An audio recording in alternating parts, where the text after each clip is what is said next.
장기적인 하락장의 터널 속에서 많은 투자자분들이 답답한 흐름을 마주하고 계십니다. 하지만 시장이 조용할 때 오히려 가장 중요한 변화가 시작되는 경우가 많습니다. 지금 암호화폐 시장에서도 그런 신호가 감지되고 있습니다. 빚으로 쌓아올린 가짜 가치가 무너지고 실제 세상에 쓰이는 진짜 가치가 다시 주목받고 있는 흐름입니다. 최근에 리플의 최고 경영자인 브래드 갈링하우스가 의미 있는 메시지를 남겼습니다. 금융공학은 장기적인 가치를 만들 수 없고 실제 세상에서의 유동성이 자산의 가치를 결정한다는 내용이었습니다. 쉽게 말하면 대출이나 파생 상품으로 겉만 화려하게 포장한 자산은 하락장에서 무너질 수 있지만 실제로 쓰임새가 있는 자산은 결국 다시 평가받는다는 뜻입니다. 이 말이 중요한 이유는 지금 시장이 바로 그 갈림길에 서 있기 때문입니다. 비트코인을 빚을 내서 대량으로 사들인 기업들은 시장이 좋을 때는 영웅처럼 보였지만 가격이 흔들리면 레버리지 리스크가 그대로 드러납니다. 반대로 XRP처럼 국제송금과 결제 인프라라는 실제 사용처가 있는 자산은 시장이 조용한 구간에서도 기관들의 관심을 받고 있습니다. 최근에 전반적인 암호화폐 투자 상품에는 자금이 빠져나가고 있습니다. 그런데 XRP 관련 투자 상품으로는 신규 자금이 꾸준히 유입되는 흐름이 나타나고 있습니다. 이건 단순히 우연으로 보기 어렵습니다. 기관들은 감정으로 움직이지 않습니다. 그들은 가격이 답답하다고 떠나는 개미들과 다르게 앞으로 제도권 금융 안에서 실제로 쓰일 수 있는 자산이 무엇인지 보고 움직입니다. 물론 지금 당장 시장이 강하게 살아났다고 보기는 어렵습니다. 비트코인도 방향을 확실히 잡지 못했고 리플 역시 가격만 보면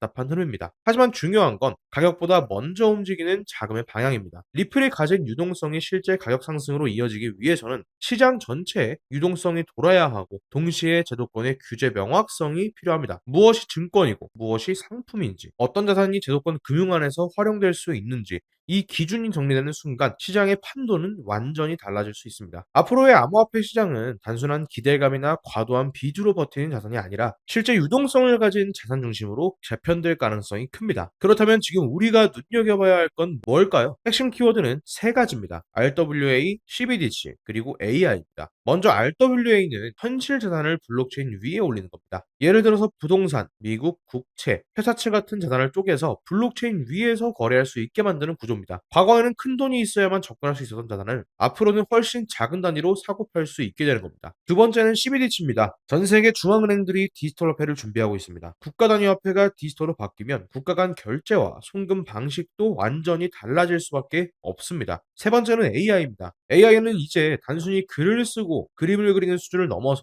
금융거래와 자산 운용까지 연결되고 있습니다. 앞으로 AI가 자동으로 거래를 실행하고 RWA가 블록체인 위에서 사고 팔리고 CBDC가 국가 간 이동하게 된다면 가장 중요한 것은 무엇일까요? 바로 결제와 청산 인프라입니다. 아무리 좋은 자산이 있어도 아무리 똑똑한 AI가 있어도 실제 돈이 움직이는 통로가 없으면 금융 시스템은 돌아가지 않습니다. 쉽게 말해서 전 세계 모든 상점에 카드 단말기가 깔려 있다고 생각해 보세요. 사람들이 무엇을 사든 결제가 일어날 때마다 결제망은 수수료를 가져갑니다. 비자와 마스터카드가 강한 이유가 바로 여기에 있습니다. 무엇을 사느냐보다 중요한 건 그 결제가 어떤 망을 지나가느냐입니다. 디지털 금융시장에도 똑같은 일이 벌어질 수 있습니다. RWA, CBDC, AI 금융거래가 커질수록 이 거래들이 지나가야 할 결제 인프라의 가치는 커질 수밖에 없습니다. 그리고 이 흐름에서 많은 사람들이 주목하는 이름이 바로 XRP입니다. XRP는 빠른 송금과 국경 간 결제라는 이미지를 오래전부터 쌓아왔습니다. 하지만 진짜 핵심은 XRP 하나만 보는 게 아니라는 점이죠. 기관들이 실제로 XRP를 쓰려면 속도만으로는 부족합니다. 자금 출처가 확인되어야 하고 자금 세탁 방지 기준을 충족해야 하며 각국 규정을 지켜야 합니다. 예를 들어 미국 국채 토큰이 XRP망을 타고 한국이나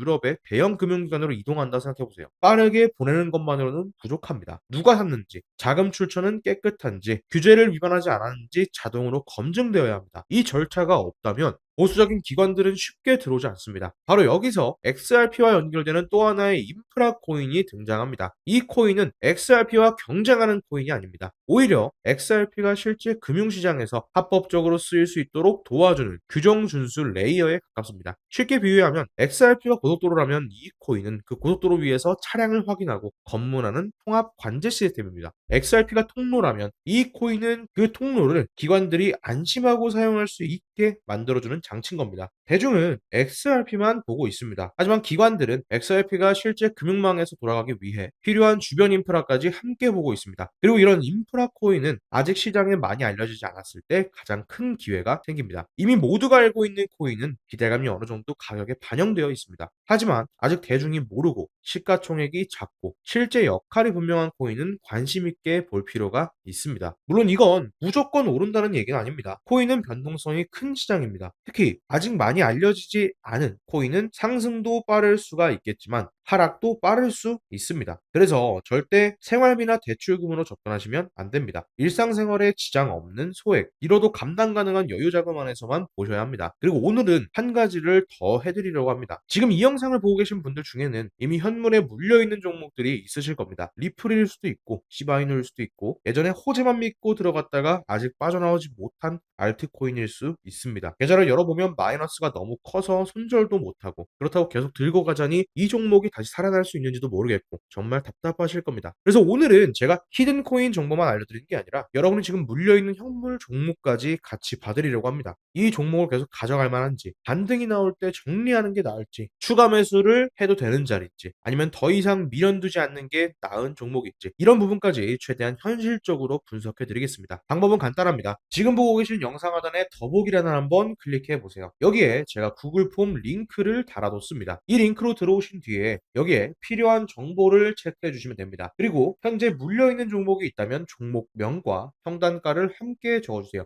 예를 들어 XRP 몇 원, 시바이누 몇 원, 또는 다른 알트코인의 평단가를 적어주시면 됩니다. 그리고 하단에 제출 버튼을 눌러주시면 제가 확인한 뒤에 해당 종목을 계속 가져갈 만한지, 어떤 구간을 봐야 하는지, 리스크는 무엇인지까지 함께 정리해서 알려드리겠습니다. 오늘 말씀드린 XRP 인프라와 연결된 히든코인 정보도 함께 받아보실 수 있습니다. 다시 한번 말씀드리겠습니다. 영상 하단 더보기란 클릭하시고 구글 폼 링크를 들어오셔서 간단한 설문 작성해주시고 물린 종목이 있다면 종목명과 평단가를 적어주시면 됩니다. 지금처럼 시장이 흔들릴 때는 무작정 버티는 것보다 내가 들고 있는 종목의 위치를 정확히 아는 게 중요합니다. 어떤 종목은 시간이 지나면 다시 살아날 수 있습니다. 하지만 어떤 종목은 시장이 좋아져도 회복이 어려울 수 있습니다. 이 차이를 구분하지 못하면 좋은 기회가 와도 계속 물린 종목에 자금이 묶여서 아무것도 하지 못하게 됩니다. 자, 오늘 내용을 정리하겠습니다. 앞으로의 암호화폐 시장은 단순히 유명한 코인만 오르는 시장이 아닐 수 있습니다. RWA, CBDC, AI, 제도권 금융, 규정 준수, 결제 인프라, 이 키워드들이 연결되는 지점에서 다음 기회가 나올 가능성이 큽니다. XRP는 그 흐름의 중심에 있을 수 있고 XRP가 실제 금융망에서 쓰이기 위해 필요한 보조 인프라 코인 역시 중요한 기회가 될 수 있습니다. 하지만 그보다 내가 먼저 해야 할 일은 내 계좌를 정확히 점검하는 겁니다. 지금 내가 들고 있는 종목이 살아날 수 있는 종목인지 아니면 정리하고 새 기회를 준비해야 하는 종목인지 구분해야 합니다. 제가 확인하고 히든코인 정보와 함께 해당 종목을 계속 가져갈 만한지 분석해서 알려드리겠습니다. 여러분 모두 성급하게 따라가기보다 기준을 가지고 준비하는 투자 하셨으면 좋겠습니다.